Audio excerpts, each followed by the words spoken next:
Warning: the following video contains explicit language, which may be offensive to some viewers or inappropriate for children. The content within this video is intended for mature audiences only.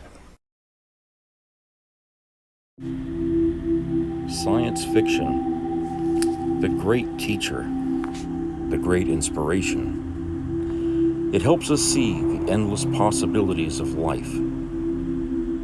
So let's be inspired together. Come with me if you want to live. We are all explorers, driven to know what's over the horizon, what's beyond our own shores.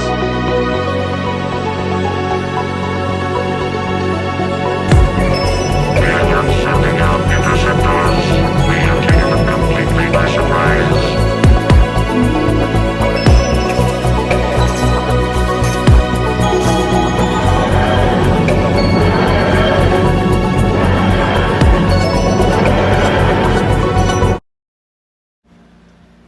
Hello everybody, it's the Commodore. Hope everybody is doing okay. Kind of a warm, rainy day here in Maine today, and cat's dropping up the wall here today. Yeah, it's nice, you know, relatively speaking. Not much rain, just a shower here and there, but I guess it's going to be like that probably for the rest of the week, but that's all right. You know, the Bangor State Fair came and went without much fucking notice, amazingly enough. You know, sometimes when the fair is here and you drive up and down, where the hell is it? The State Street, I guess, is it? You'd see it. You'd see the Ferris wheel and all that stuff.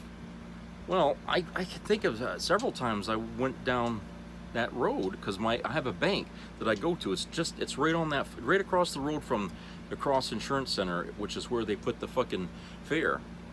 Didn't see that there, and didn't see no Ferris wheel or see any. No, not a thing. I get the impression that fairs just ain't the thing anymore around here. It's either that or, you know, maybe it's just you know, they don't advertise like they used to.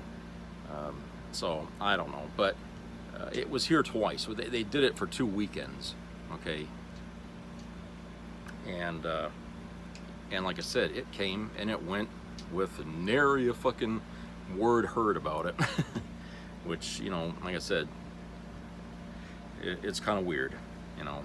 Usually used to be a big thing around here, but you know, it's after the pandemic, they really trimmed it down a lot. You know, a lot of things they don't have anymore at these things, you know, when they come. So I think the pandemic really hurt it a lot. So I don't know. Anyway, I'm bothering you with this video because I had, you know, I was watching the movie The Flash again. Okay. You know, with Michael Keaton as Batman and everything in that. And in that movie, and I think I mentioned this already in another video here on Trekker Critique, you know, they had talked about Michael Keaton's Batman explaining time travel to the Flash, trying to, you know, basically say, well, what you think you know as time travel isn't right. What you were told maybe in a movie like Back to the Future, it's not right. It's not the way it works. And he explains to him what time travel it will do if he's crazy enough to do it, which he already had at that point anyway. And so it got me thinking about a lot of time travel shows, or shows that dealt with time travel, made me really think about all that. And the first thing that came to mind, of course, because I'm a Star Trek fan, was Star Trek IV: The Voyage Home. You know, where Kirk and his friends go back in time to Earth 1986 to take 2 humpback whales into the future where there aren't any humpback whales anymore. They're all extinct because humans hunted them into extinction. Excuse me.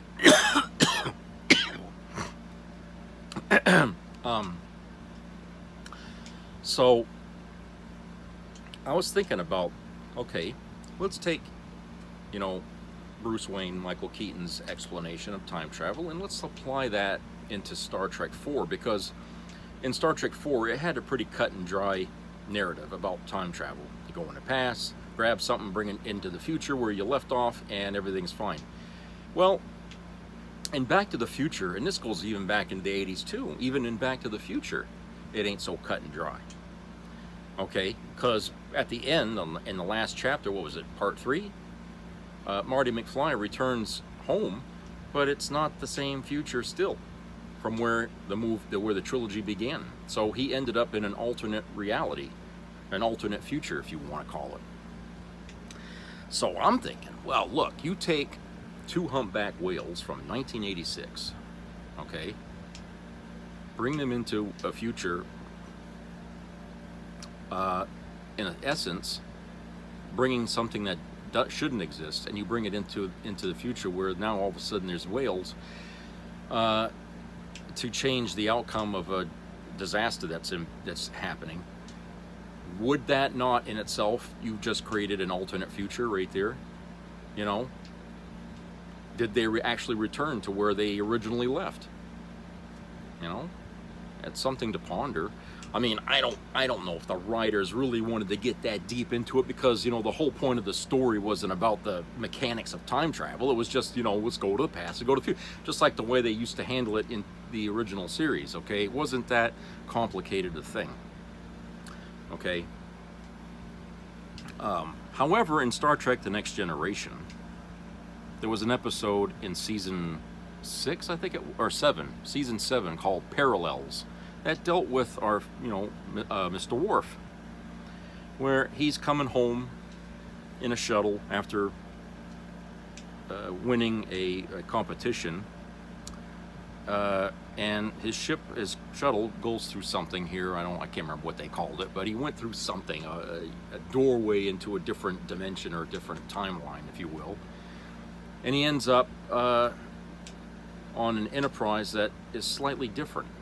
Okay, and while he's there, things keep changing. Like, he's still walking through doorways into other dimensions. Okay, and it's always in the same time period, right? It's not like he's not traveling into the future or the past. It's like the same, you know, as the seconds are ticking down, he's going along with it in all the different dimensions. So he's just going through different corridors into different dimensions in the same time period. Okay. And so he's seeing subtle changes and the more drastic changes. And I'm thinking, well, you know, in time travel, I guess depending on how bad you've done something in the past, okay, when you return to the future, the changes will either be subtle or drastic.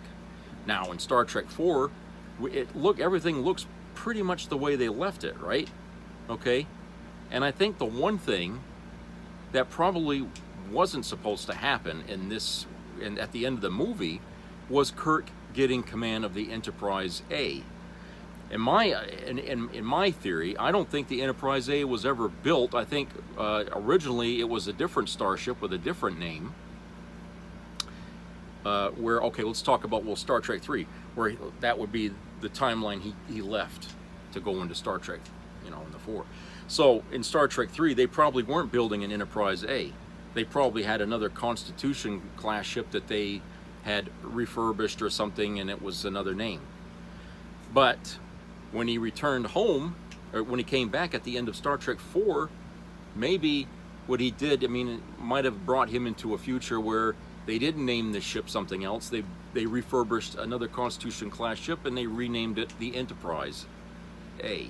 Okay, and maybe we can take that as a sign that, yeah, he ended up in a different future, because the future he should have returned to, he never would have saw an Enterprise A. It would have just have been another Constitution class ship with a different name they would have gave him command of. Okay, I don't know. Okay, that's just the theory that I have. Now, even in the novelization doesn't really go into that kind of detail either. So I'm just you know, cogitating here, hypothesizing, because I'm trying to apply what was said in that movie, The Flash, and trying to take the mechanics of that idea of time travel and then applying it to Star Trek 4, The Voyage Home, and any other Star Trek show that ever dealt with time travel. Now, certainly in Enterprise, we did a lot of that in the Enterprise, where we're changing and doing. Okay, it was so much of that we couldn't even keep up with it. I think a lot of fans felt like they were being left behind because there was so much jumping around in time frames. Okay, but even in that, it kind of explained more of the subtleties of time travel and how precarious, you know, and reckless it can be to be just doing anything in the past, even if you think it's small, that it could change the future. Daniels, the guy that was pretending to be a crewman on Enterprise, who was actually from the future, that was that episode where it was the season finale. I think it was season 2, was it, or season 1? I can't remember now. Where the show and the season ended, where Archer and Daniels is standing in a busted up building in a future Earth where that's been devastated by some war or something. Okay, just because he did something minor in the timeline that led to that. Okay, subtle thing. So when you think about that, and you think about what Kirk did in Star Trek 4 by taking 2 whales and bringing them into the future, that's not really a subtle thing. That would be a big event, okay? Because for all that time, Earth had no humpback whales. Hey, you know what else was extinct in 23rd century? A buffalo. Because in one of the episodes of the original series, I think it was one of the first episodes, there was conversation made about the Earth buffalo, which they said would no longer exist. So that's 2 species in the 23rd century that didn't exist, at least, well, until they got the whales back, but they don't say nothing about the buffalo ever returning. But no, there are no buffalo in the 23rd century. They're all dead, or they're all gone, extinct. You could say it was from war that might have wiped them out, or to man just continuing to, you know, hunt them or whatever the hell. I don't make it. You can impart your own theory there into that. Okay, now see, now I shouldn't have got sidetracked there because I'm so yes, we deal with time travel a lot of times to make it simple for the audience to understand. But in that movie, The Flash, it added the element of shifting dimensions, because what Bruce Wayne said in that movie is that when you change the future, you also change the past, which ultimately means if you get a different future and a different past, you're in a different reality. It's a different dimension. It's a different, you know, what do they call it? What is it? Multi-worlds or whatever. You're creating a whole different thing.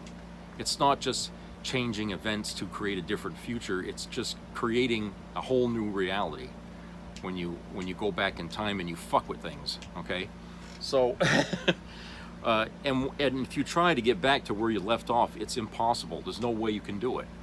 Once you go back in time, that's it. The future you left no longer exists, because you've already altered it. You've changed it. Okay? You could go back to something that's very close to where you left, but it's not the same. It won't be the same. Something won't be right. And that's kind of how that movie ended, The Flash, where the Flash thought he was home, and then he finds out, no, this is not home. I'm still in a different reality. And that's where they leave you hanging, okay, at the end of that movie. So the Flash never came home, essentially, where he left, which I think was DC's way of erasing everything that happened prior to that movie, because, you know, was it Snyder's verse? That was how they were going to destroy it, was by the Flash just taking the audience out of it into a different reality. Okay, and so nothing that happened before matters, which, you know, was convoluted to say the least. But they used the multiverse idea to erase the entire Snyderverse, so it doesn't exist. The only thing left of it is the Flash. If they continue to use the Flash and the same actor to play the Flash, he's all that's left of it, you know.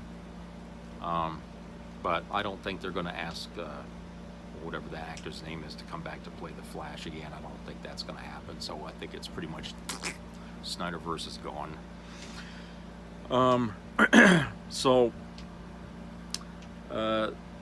Yeah, so Star Trek IV: The Voyage Home has this, you know, really nice ending where everybody sort of gets back everything they lost. But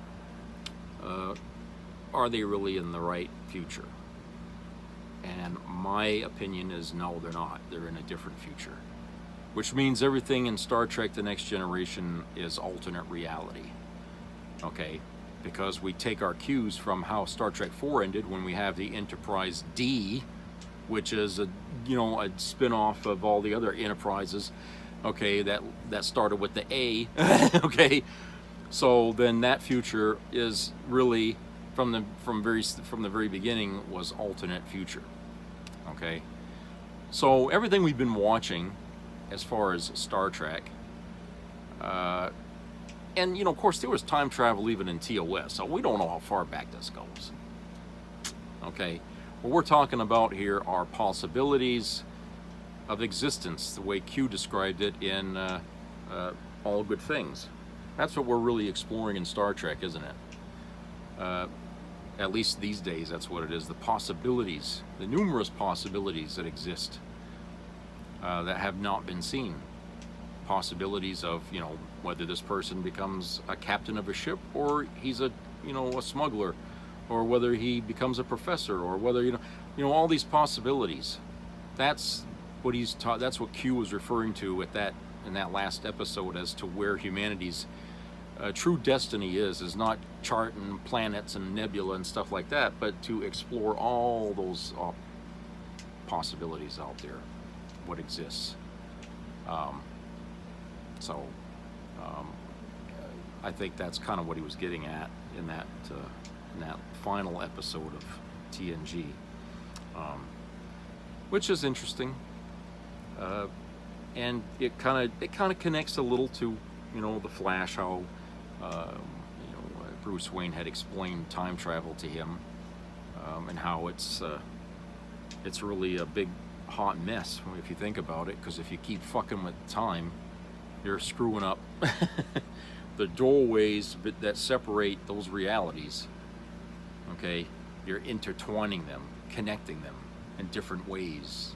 You create different branches off of the same timeline, okay, or create new timelines connecting to that, and at the end, like he took a big pot of boiled spaghetti and dumped it in a bowl and said, what you end up with is a hot mess. Okay, so it's not something to fool with, to keep traveling all the time in the past and trying to fix things, which is what the Flash was doing all along, trying to save his mother and his father. His mother was killed and his father was blamed for it, and he's in prison. He was trying to undo that whole thing, and by doing that, okay, by doing one little thing in the past that changed that outcome, he unraveled all history. He ended up in a future that simply was, completely different than what he left. Totally different. And you think, oh, how the hell could that have happened? How could he have changed so much just for, well, you never know. You just don't know. A lot of things, have a, how do I call it, like a ripple effect through everything else. Things change. It just, it's like throwing a pebble in a fucking still lake or something, and that fucking wave just goes out and, So, I don't know how much weight there is to how they explained it in The Flash, okay? I'm sure somebody out there who understands time travel theory could probably explain it better than I. But I was just taking what I understood from it, and I was trying to think about, that movie Star Trek 4 and how it works with that, how that idea works with that. And from what I understand of it, like I said, Kirk and his friends did not return to the future they left. They went into a different future because they had taken the step of taking those two whales, and they altered all of history. Now I realize at the same time somebody couldn't look right back and say, well, in the future where they left, there were no whales, which means maybe it was predestined that Kirk was supposed to go back and take those two whales and bring them into the future. They were part of the reason that the whales left, and it was even sort of hinted at in the movie itself that Nimoy had said, but they kind of just brushed it off and kept going with the story. But maybe they are in the correct future. Maybe they were part of the reason why the whales didn't exist at the time the probe arrived. Okay, and it was predestined that they go back and do what they did to bring it into the future. So maybe the time travel itself was actually part of what had to be to continue the timeline in the future. So who knows? Who fucking knows? I mean, it's one of those things about time travel and science fiction that's often not taken very seriously, but is treated, you know, sort of like something for regular average people to understand. Okay, you know, I think that's probably why Back to the Future did so well, was because even with the concept of time travel being a heavy influence in the story in the trilogy, it was still simplistic enough that even, you know, older audiences could follow it. Okay. I mean, what the hell, traveling 88 miles an hour, you know, great, you know, I mean, these are all the little details of it that never made any sense, but it doesn't matter because it's Hollywood, right? So they're trying to make you imagine. I mean, I think about that other movie, The Time Machine, which in itself deals with time travel, sort of in a simplistic fashion. But, you know, these stories like these are made to help you to imagine, to think about time travel, what could happen if you do this and that, you know. And I think over time, since 1986, since even Back to the Future, people have whittled the theory of time travel down some to make it a little more detailed, to refine it, to understand it a little better, you know. I mean, it's like we can't do it now, okay? We can't do time travel now. So everything is just on paper. It's all theory, okay? Nobody can tell you. It's like nobody can tell you if there's life after death. You'd actually have to die and then come, you know, back to life. Okay, nobody can tell you. Same thing with time travel. Okay, you can't prove something that hasn't been proven. Okay, it's just you can't prove a negative. You actually have to do the time travel in order to understand what it does, what the results are. You know, and you know what I'm saying. You actually got to do it to verify all the theories that we have about it. You'd actually have to go in and actually travel back in time and do something to see what happens. Okay. So I don't know. But some things in life, I guess, if we're to take any lessons at all about any of this stuff, is that some things in life should be left unknown. Because if we don't know, and we go fucking around and do something that later we regret, and we find out that, oh, Jesus, we never should have done this. I mean, it's sort of like what happened in that movie, Back to the Future. They kept traveling through time so goddamn much that they were actually making things worse. Okay, so it was like, you know, finding out is the bad part of it, because you don't know what's going to happen. It's like the first idiot that started a fire, you know. Okay, I wonder what happens when I rub two sticks together. You know what I'm saying? I mean, it's like that. And then all of a sudden he starts a wildfire. Okay, you don't know. You just don't fucking know until it's actually done and proven. Okay? I mean, even when we made the first nuclear bomb, for Christ's sake, we had to blow them up in order to know what kind of yield it was going to have and what kind of damage it was going to do and what the residuals were going to be after. Okay, we had to do all that shit. All right? We couldn't do it. We couldn't just satisfy ourselves on paper how these things are going to work. We had to see it work. Okay? So you know, whoever, you know, thinks that they have a better grasp at time travel, really understand that you're still really grasping at the theory of time travel, not the actual implementation of it. You don't know how it works. Nobody does. No person who has a degree in any science at all can tell you exactly how it works. They don't know. They just have theory. It just makes them a good science fiction writer. Okay? And it's going to remain fiction, science fiction, until one day somebody does it. So we'll never know. You know, we'll never really know. And I would think that if there's any time in humanity's future that we ever come up with time travel, we wouldn't even know that somebody from the future ever came into the past if they understand about, you know, not tampering with events, you know. Who knows, maybe someday down the road, hundreds of years from now, thousands of years from now, we might learn how to travel through into time. But we probably also accrue the wisdom of not fucking with things in the past that could upset the balance of the future. So, you know, anyway, and I feel like I've spun everybody's heads around here.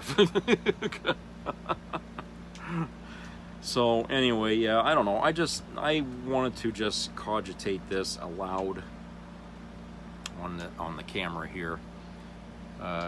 So guys, those of you that are into science fiction can listen. And I welcome any comments, you know, any feedback. Things like this should not be discussed in a vacuum.